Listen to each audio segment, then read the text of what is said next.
Hey, this is Mark Washman, MTC Media, wrapping up Maryland's big-time win over Nebraska as I keep flipping this paper over to be sure. And, of course, I grabbed the wrong paper because this is the first half paper. And booyah, this is second half paper.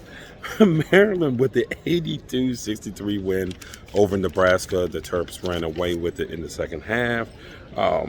Jameer Young had 18 points. Donald Carey had 16 points. Dante Scott with 12. Keem Hart 11. Patrick Emilien 10. I thought that Patrick Emilien was one of the more important players today because when he came in, he took away Derek Walker, which was Nebraska's most effective player today, the inside player. In fact, you can catch my write-up on Derek Walker's subscription article where we did a scout watch on him and his weaknesses and his strengths. But I tell you, at the beginning of the game, Walker was giving it to Reese. Every time he got him in space, he attacked Reese, was able to post him up, give him those first two fouls pretty early. Then Patrick Emilien came in, smaller, but definitely more stout, especially more strength. And next thing you know, Walker wasn't as aggressive. He became a facilitator at times, almost like voluntarily. It was weird to see how his game completely changed, and he morphed into a turnover machine.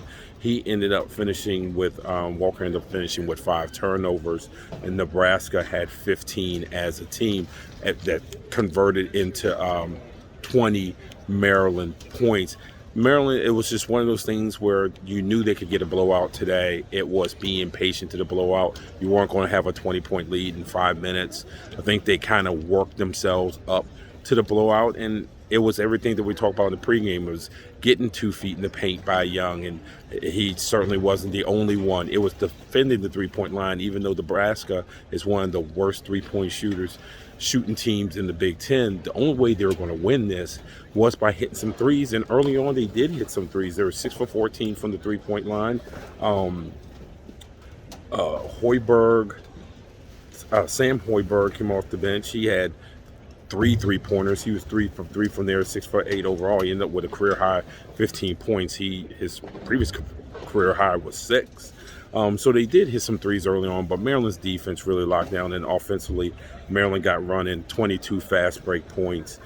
Just an overall effort. Now, if you want to ding Maryland on something, and when you watch the post-game presser with Fred Hoiberg, he kind of talked about this.